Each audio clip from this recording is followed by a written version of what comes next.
Hello, everyone. I'm Meredith, and I'm with the Brahma Kumari's Miami Meditation Center as part of our series, Conversation with Friends. And I am looking forward to getting to chat tonight with Anne. And Anne is the coordinator of the Brahma Kumari Center in Ocala. So welcome, Anne. And we have a to me, very interesting topic tonight, because I think it's one we all, probably most of us, do need to master, right? Tell us about it. Well, thank you, Meredith. Hi, everyone. Today I was thinking about our relationships with others and looking at the COVID situation. We haven't been able to meet. And I've noticed that, many of us have maybe relatives that maybe we don't feel comfortable with, or maybe we have a background story, or maybe even resentments or negative feelings about different family members or different close relatives. And I find that the topic tonight is how to transform relationships with the power of the mind. So it's integrating a meditation idea into relationships. If I can't be with the person, sometimes maybe we have this like dread of holidays or something. Maybe we don't want to be with those specific people, even though we love them in our hearts. We love them. We want relationships to be good. We in our hearts, we know that relationships are supposed to give us happiness. And when they don't, it's very painful in our hearts. So today we're going to talk about how we can use introspection and use the power of the mind to help transform relationships. I love the topic.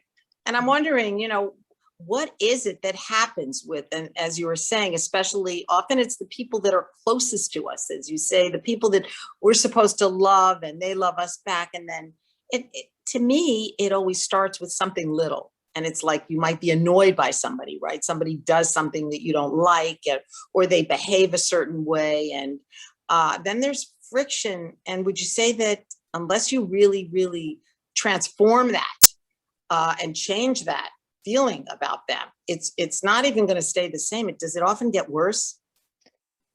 I would say so. I mean, anything that you keep on thinking about or keep on repeating is going to get stronger and stronger in your awareness, right? So I know even my own experience in the past, there have been certain people that, you think of them and you just like cringe. And it's not because you hate them, or it's almost because you want to be close to them. And it's like there's something in the way almost. Maybe it's a memory of something that happened, or maybe you were hurt or something like that. And it seems to stick like a thorn in our mind. And it's not really our nature to be like that. So I think this is a nice topic because we're going to look at like what we really wanted it to be, how we really feel about these people, and how we can kind of make it better. What I find is interesting about it is that it really is up to us. And often, I know for me, especially in the past, until I began to learn a lot of these things through meditation and other ways, I'm sure, people have learned some of these things, but I often used to feel especially that they should change, not that I should change. There's something, they have a problem, right? And I was never thinking about me changing. And that's really, to me, the crux of all of this, what's important about through a spiritual path and meditation and positive thinking and just changing yourself, that we are always, if something is wrong in a relationship, we can't blame the other person, right? Well, we can. Well, we shouldn't. We shouldn't.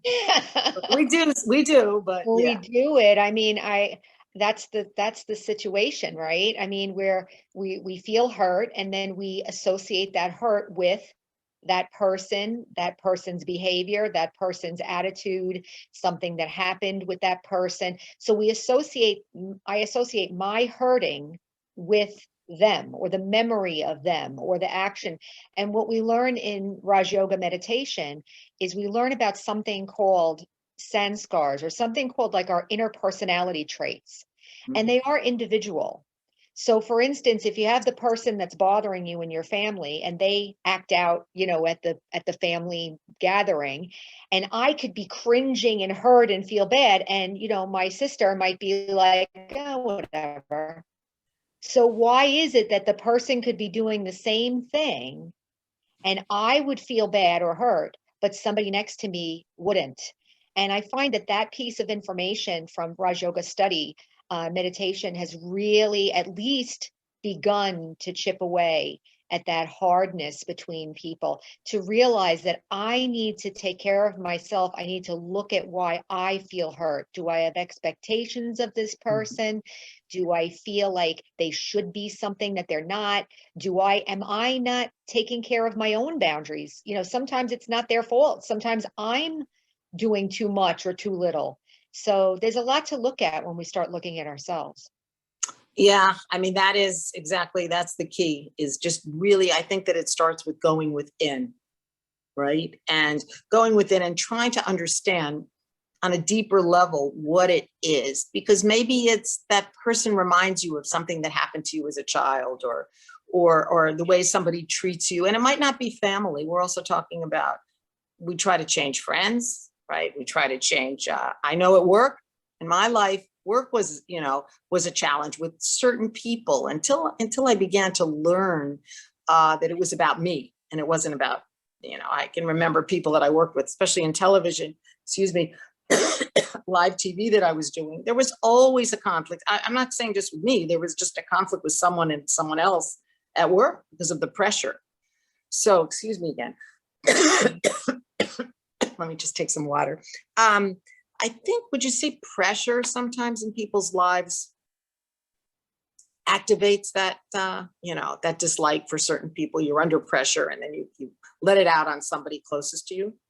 Well, yes, I think any pressure could bring up our own weaknesses. Let's say maybe I would be more sensitive to what somebody's doing, whereas if I was feeling powerful, maybe I wouldn't feel upset at all about what they're doing. Or, there's a couple of secrets to this thing, and it's hard to look at. You have to see where you're at. Like if I really feel angry and I really feel upset and I really feel like traumatized, that maybe I need to just take care of myself for a while and forget about the other person for a while and just start taking care of myself. As it gets lighter and lighter, I can start maybe taking a look at what the circumstances are. Why did it come up? Is it because of stress? Is it because they got the job that I was supposed to get? Or is it because, how long am I going to hold on to that resentment? Or, and then it becomes an exercise in taking care of yourself. And I find that when I do that, the relationships automatically get better. I remember our senior sister Veronica, Sister Wadi, actually said to me one time, I was talking to her about a work situation I had years ago. I was really struggling because just like I just mentioned, somebody had got a job or something. And I, the typical, I deserved it more, that typical kind of a feeling. And, Wadi's sister Veronica said to me, well, how can you love them if you're hating them? And that made an impact. Like she said, how can you serve them or how can you love them if you're hating them? And so I want to say this to anyone who's listening. None of us want to be hateful. At the end of the day, we want to be loving and we want to get in touch with that loving heart that we have. So I think we have to take care of ourselves, really, and they'll be all right while we take care of ourselves. And you are so right. And we really do, we do want good relationships, right? I mean, if we have one bad relationship in our life, just one, like you say, that kind of dislike for somebody or fear or even hate, how can our life really feel good? Because our mind is going to go, we're going to be thinking about that person, or every time they walk into a room, or we have to face them, we're going to have like a really bad feeling. And the whole point of this spiritual discipline that I know we've been learning for so many years with the Brahma Kumaris, and meditation and spirituality is about, like you said, it's about loving people. And so if there's just one person that we feel dislike for, in a way, everything is sort of poisoned, isn't it? Because we're always going to be uncomfortable at some point. Yeah. So you said self-care. So I know that you talked about, we were talking earlier about yoga, and maybe if we do have a situation with someone, what do we do? You said, take care of ourselves first. Maybe that you mean kind of like detach, right? But Yeah. what do we do with that, that bad feeling that we have? I would say, I mean, it, you have to want to change it, first of all. Yeah. You have to want to change it because Yeah. there's a lot of ego juice in not liking someone. Okay. Mm, If I don't like someone or if I'm mad at someone, my ego will come up with a million different justifications for continuing that negative feeling.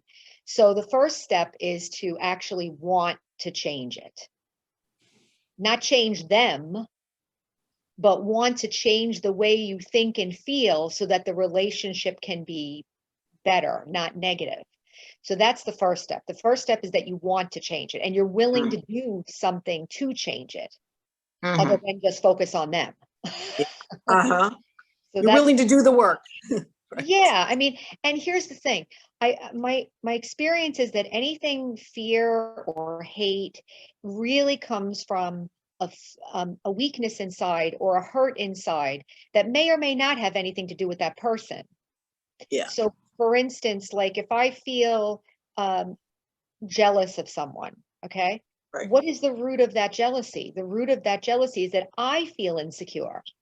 Mm, I feel so if I actually forgot about them for a minute and said, wait a minute, why do I feel insecure? Why do I feel angry? Why do I feel? Take them out of the equation. So that would be step two. So step mm. one would be I'm willing to do something. I want to change this and I'm willing to do it. Step two is ask myself, why do I feel that way? And not in a judgmental way, but in an inquiry, like an openness, a loving way. Why do I feel that way? And then let yourself tell the answer. Because the other thing we were mentioning about, like, you want to love everyone, and we have plenty of those platitudes too. These, oh, love everyone and have good feelings and for everyone and blah, blah, blah. And everybody says that. But then inside their heart, there's still parts that are hurting. So who's going to take care of those, right? So we need to take care of those. So step two would be to actually go in there and take care and be authentic. Like it's inauthentic to keep saying, I just love everybody and I love everybody if you really feel in your heart like you're hurting. So I think that would be step two to take a look at that. And then when we begin to feel a little bit better inside or get some insights, we can, step three maybe would be to bring the person back in, but Mhm. have a loving vision towards them. Like Mm. you don't hold any grudge. It really has nothing to do with them. It has to Yeah. do with me. And Right. maybe I've sent like negative vibrations toward them and I'm sorry for that. And I'm not going to do that anymore. So you're transforming your own energy through healing your own hurt. And then you're transforming your energy and that will definitely change the relationship. I can say it Beautiful. from experience. Yeah. Also, I mean, along these lines, I also feel like you were saying you have to go within and kind of face that you have a situation. You do. And it's not about telling other people how you feel about that person. It's you and yourself, and your higher self. And what I have found is that I have to really be honest with myself because I could sit there all day and blame them. They were mean, they were nasty. I remember once a family member came for a holiday dinner. I still remember it years ago and said, I don't really like your food. You're cooking. He's probably right, but I worked so hard to make the dinner, and then he said something like that. It's not one of my favorite holidays being at your house, something like that. And I was really, really mad. I mean, it took me a long time to get over that, and I had to face myself, because I was a meditator, and studying, with the Brahma Kumaris, and it kind of went back when I faced myself and I asked myself in an honest way, and it came back to this feeling that I didn't like criticism. I mean, I guess who does? But I really was kind of weak in that way that if somebody would criticize me, I wouldn't be able to just accept it. There's going to be people that don't like your cooking or don't like, your work at the job, on the job, right? It's kind of like accepting that and being okay with that. That's been my experience. And that changed me when I was able to realize it's almost like you have to be so honest with yourself and and a realization will happen. Yes. And it might have to do with childhood, right? You might have to go back to somebody hurting you when you were young, and you carry that with you when you were from a child. And one of the things I've noticed is that don't be surprised. Maybe anybody who's listening can relate to this too, that even though you feel strong, somehow when somebody does something, you get shocked. You ever get the shock? Like the person says something and all of a sudden you're like, whoa, like you're thrown into this sea of negative thoughts or fearful thoughts or upset, and you don't even know what to do with it. It's like this wave of stuff because you're like shocked. It's like you're not ready for it. And I want to say that if that happens, don't get mad because it happened. Just feel like, say to yourself, look, this is definitely a weak area. I need to take care of myself here.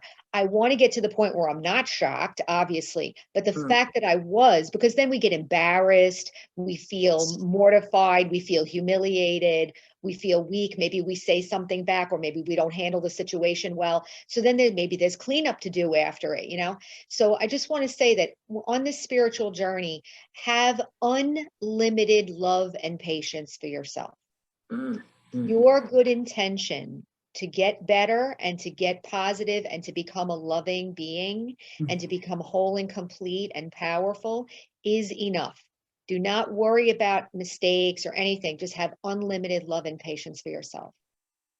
Beautifully said, Anne. And that's really the key, isn't it? Even if you make these mistakes and you mess up and things don't go right, just know that you're on the path, right, to change. And like you said, love for yourself is the key. I just heard someone say that what he works with is little changes in himself, little by little, not some big massive change. Oh, now I'm, gotten rid of all my flaws and everything, but just drop by drop, I make changes in my life.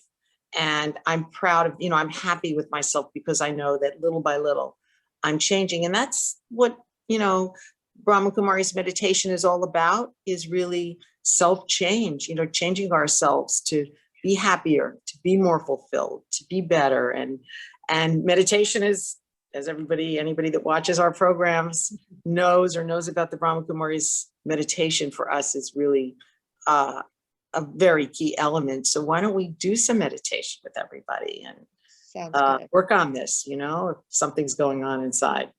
Okay. Yeah. All right. So everyone who's listening, just sit up straight in your seat, nice and comfortable. You can either leave your eyes open or you can close them. We're just going to take a moment to reflect on the conversation that we just had. Gently reflect on maybe one or two relationships in your life right now that you wish were more loving, fulfilling, happy, and they've maybe felt like a source of disappointment or hurt. And just for these next few minutes, imagine the arms of love, your own love, encircling yourself and those relationships. That in your heart of hearts, you have no animosity towards anyone, and that your intention is to clear away and also empower myself so that I can be positive, generous-hearted, and powerful in all relationships. And also the heart of forgiveness, that everyone is experiencing their own past, their own reactions, their own weaknesses, and that their behaviors and so forth are likely based on those, maybe have nothing to do with me. So maybe in these few minutes, I can let everyone off the hook, including myself, and have a beautiful, open, generous attitude toward myself and everyone. And just take a nice deep breath in and exhale. And one more deep breath in, relaxing the body, exhale. And just take one more moment of silence. Don't think about anything, just for a moment. Just be completely still and silent, allowing everything to be digested and merge in myself, in my heart. Just watch the breath for a moment.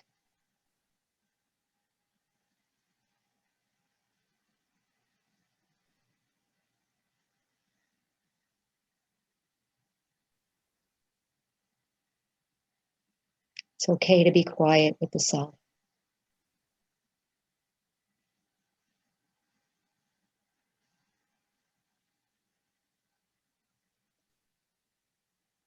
Om Shanti. Okay. Beautiful, Anne. Beautiful meditation. Feel really good. Thank you, Meredith. Nice examples. Very good, nice conversation. I appreciate it. You have to come back again soon. Be happy. Okay, join us in Miami. Anytime. I'd be happy to. Thank you so much. And thank you out there, everybody out there. And remember to tune in other nights of the week, weeknights, where we have many, many classes and many teachers, facilitators that are just sharing. We're just all about sharing what we learned through the Brahma Kumaris and how we feel that we're progressing and we continue because there's no end to self-transformation. Om Shanti.